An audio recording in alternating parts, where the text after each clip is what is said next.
बिस्मिल्लाहिर्रहमानिर्रहीम। हम माशरे के अंदर अमूमन छोटी छोटी दुश्मनियों को बड़ा याद करते हैं और याद रखते हैं और ज़िंदगी भर याद रखते हैं और साथ चलाते हैं। और वो दुश्मनी क्या होती है? किसी ने एक छोटी सी बात ऐसी कर दी, कोई छोटी सी चीज़ मैंने मांगी उसने दी नहीं, बस ये छोटी छोटी बात चलती है।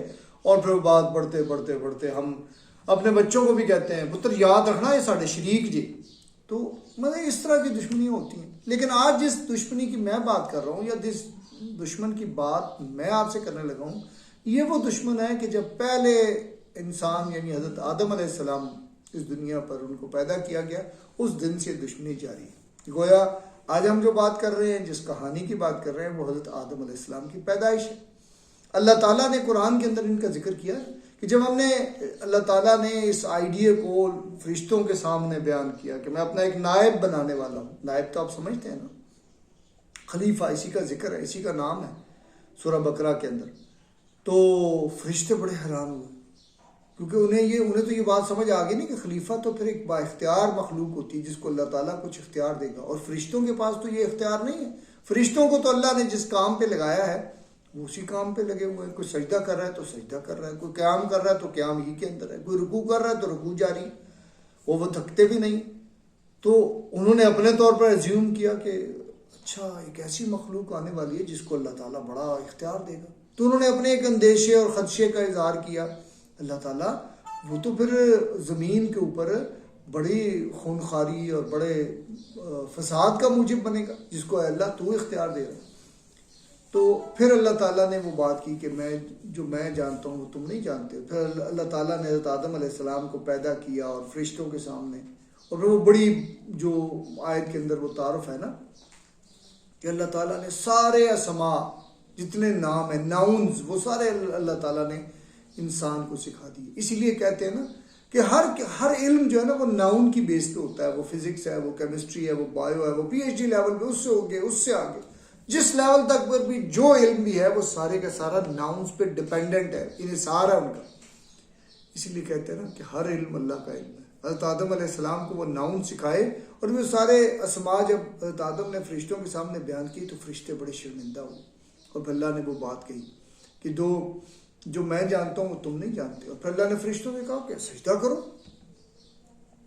सारे फरिश्ते जो हैं वो सजदे में गिर गए, मगर एक जिन्नों का सरदार, मुफस्सिरीन लिखते हैं वो जिन्नों का सरदार इबलीस, वो सजदे में नहीं गया। उसने सबसे पहले तकब्बुर किया। उसने क्या, अल्लाह मैं आग से बना हुआ, और अल्लाह ये मिट्टी का पुतला, ये आदम, इसको मिट्टी से तूने बनाया। अल्लाह मैं तो बड़ा हूं ना। बड़ाई का एहसास आप जरा सोचें, हम अपनी जिंदगी में कहाँ किधर किधर इस तरह के जुमले बोलते हैं। मेरी तो बड़ी बात, इस तरह की चीजें, मैं तो बड़ी बरादरी का हूँ, मेरा तो रंग ज़बरदस्त है, और मेरा तो मालो दौलत ऐसा है। इन तकब्बुर वाले जुमले ये शैतान का तरीका था। शैतान ने सबसे पहले ये जुमले बोले थे कि अल्लाह मैं तो आग से हूँ और ये मिट्टी से, मैं इसको बिल्कुल भी सजदा नहीं करूँगा। फिर वो अपनी इस बात पे अड़ गया।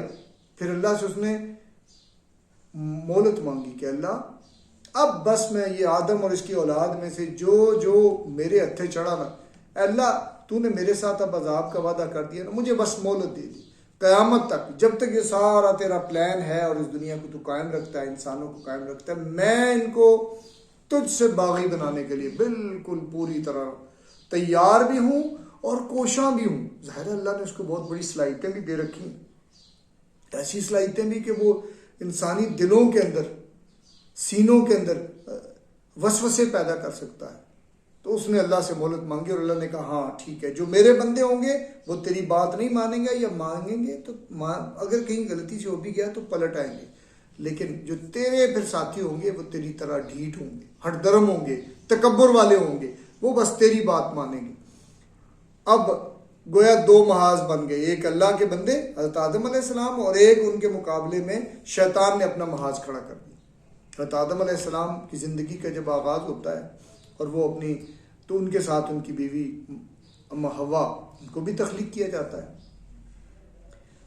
अब सबसे पहली दुश्मनी, और जो असल दुश्मन है जिसको कुरान ने भी कहा है कि वो खुला हुआ दुश्मन है, बाकी सारे दुश्मन तो ये बातों के दुश्मन होते हैं ना, वो खुला हुआ दुश्मन जिसको सर्टिफाई कर दिया, मुस्तनद कर दिया अल्लाह ताला की किताब ने कि वो है असल इंसानों का दुश्मन। वो छुप के भी आएगा, वो आगे से आएगा, वो पीछे से आएगा, वो दाएं से आएगा, वो बाएं से आएगा, वो ऊपर से आएगा, वो नीचे से आएगा। यानी उसके इतने वार होंगे, खून के अंदर शामिल होके आएगा। तो हज़रत आदम अलैहिस्सलाम और हव्वा जब वो वहाँ रहने लगे जन्नत में, तो उसने सोचा, अल्लाह ताला ने सारी नेमतें दे दी, लेकिन कहा एक दरख्त के पास नहीं जाना। अब यह आजमाइश थी अल्लाह की तरफ से। आप सोचे ना, जन्नत में एक दरख्त होगा, बेशुमार दरख्त होंगे, लेकिन शैतान का काम क्या था? उसने तो अज़म ही ये किया था कि मैं बंदों को अल्लाह की नाफरमानी पर उकसाऊंगा। उसने उसी के लिए प्लान किया। वो कैसे, फिर आप खुद सोचे ना कि सारे के सारे मिलियंस ऑफ ट्रीज के अंदर उसने किस तरह हज़रत आदम अलैहिस्सलाम को फिर मुसलसल उनके दिल में ये बात डाली कि नहीं, वो वाला जो दरख्त है ना, वो जो अल्लाह ने मना किया। आप देखें ना, कितनी उसने मुशक्कत की होगी, कितना उसने प्लान किया होगा, कितना लॉन्ग टर्म ये वसवसा उनके दिल में। जाहिर है वो अल्लाह के नबी थे, उनके दिल में कैसे ये वसवसा डाला होगा, कितनी उसने मेहनत की होगी। एक बार का तो ये काम नहीं, बार बार, हत्ता कि हज़रत आदम अलैहिस्सलाम के जहन में ये बात डालता रहा कि अच्छा, ये तो वो है ना, इस दरख्त को अगर तुम खा लोगे ना, पता है अल्लाह ने क्यों तुम्हें मना किया? अगर तुम खा लोगे तो हमेशा जन्नत के अंदर रहोगे, या हमेशा की जिंदगी तुम्हें मिलेगी। ये मुसलसल बात, ये वसवसा डालता रहा। बिल आखिर करते वो दोनों को उस दरख्त के पास ही नहीं ले गया, बल्कि वो चख लिया।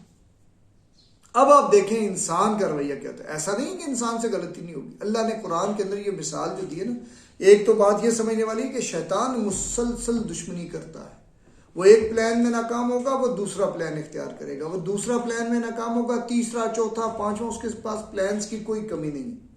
वो मुसलसल, उसका एक ही टारगेट है कि अल्लाह के बंदों को अल्लाह से दूर करना, अल्लाह की नाफरमानी में डालना, ताकि वो भी जहन्नुम में जा रहा है, वो चाहता है कि अल्लाह के बंदे भी जहन्नुम में जाए, तो उसकी नाराज़गी का शिकार हो। तो हज़रत आदम अलैहिस्सलाम से ये होगी खता। अब आप देखें, हज़रत आदम अलैहिस्सलाम अपनी उस बात पर शर्मिंदा होते हैं। अल्लाह ताला कहते हैं कि आप ज़मीन पर चले जाइए, कि जो असल प्लान है ये सज़ा के तौर पे नहीं आया। ये बाइबल के अंदर, या जो असल बाइबल में नहीं, लेकिन ईसाइयों के उस अकायद के अंदर ये बात शामिल है कि इंसान सज़ा के तौर पर दुनिया में आया। ये सज़ा नहीं है, ये अल्लाह का इम्तहान है, जिसको अल्लाह के नबी सल्लल्लाहु अलैहि वसल्लम ने भी इम्तहान करार दिया है। तो इम्तिहान का आगाज़ हो गया, लेकिन हज़रत आदम अलैहिस्सलाम बड़े परेशान हुए अपनी इस बात पर। अब आप देखें, अल्लाह ने उनकी शर्मिंदगी और परेशानी को देखा तो अकेला नहीं छोड़ा। ये भी बात हमारे समझने की है कि हमारा काम, अगर हमसे गलती हो जाए तो हमारा काम उस पर अड़ना नहीं है शैतान की तरह, बल्कि झुक जाना है, परेशान होना है, अपनी नदामत का इज़हार अपने अल्फाज में अपने मालिक को करना है। तो अल्लाह ताला ने फिर वो छोड़ा नहीं उनको, बल्कि उनको दुआ सिखा दी। रब्बना ज़लमना अनफुसना व इल्लम तग़फिर लना व तरहमना लनकूनन्ना मिनल खासिरीन। अल्लाह, हमने अपनी जानों पर जुल्म किया, और अल्लाह अगर तू हमें नहीं पकड़ेगा, सहारा नहीं देगा, तो हम खसारा उठाने वालों में होंगे। अल्लाह ने खुद ही ये बात सिखा दी, खुद ही ये अल्फाज, ये मुबारक अल्फाज सिखाए। हज़रत आदम अलैहिस्सलाम ने कहे और अल्लाह ने खुद ही उनको माफ़ किया। आप देखें ना, हमारा रब गोया हमसे कितना मेहरबान। उस वक्त से जब से हज़रत आदम अलैहिस्सलाम तख्लीक हुए, अल्लाह ने सबसे पहले तो हमें एजाज़ बख्शा, इज़्ज़त दी, सारी मखलूक पर इज़्ज़त दी, अशरफुल मखलूक़ात बनाया, अपना खलीफा बनाया, इख्तियार दिया, और फिर हमारा दुश्मन खोल के हमारे सामने बयान कर दिया कि ये है तुम्हारा दुश्मन, और जो भी दुश्मन है वो बस जाली वाली है, असल दुश्मन तुम्हारा ये है खुला हुआ, जो तुम्हें मेरी नाराज़गी की तरफ लेके जाना चाहता है। और अगली बात जो बताई इस कहानी के अंदर, इस पूरे वाक़े के अंदर, कि तुमसे गलती हो सकती है, हो जाएगी, तुम इंसान हो, भूल चूक हो जाती है, लेकिन भूल चूक के नतीजे में मुझे छोड़ना मत, शर्मिंदगी के साथ, तौबा के साथ मेरी तरफ आना, मैं तुम्हें सहारा दूंगा। रब्बना ज़लमना अनफुसना व इल्लम तग़फिर लना व तरहमना लनकूनन्ना मिनल खासिरीन। बस फिर हम खसारे से तुम्हें बचाएंगे इंशाअल्लाह रज़ीज़। तो ये है हज़रत आदम अलैहिस्सलाम की कहानी मुख्तसरन। हम इंशाअल्लाह शैतान के तारुफ पर मज़ीद बात भी करेंगे कि वो कैसे हमले करता है, लेकिन आज हमने समझा कि हमारा दुश्मन कौन है और इंसान का असल रवैया क्या है। अल्लाह ताला हमें इस पर अमल करने की तौफीक अता फरमाए, और अपने शैतान के वार से बचने और मुसलसल बचते रहने और अपने रब की पनाह मांगने की तौफीक अता फरमाए। बहुत शुक्रिया। अस्सलामु अलैकुम।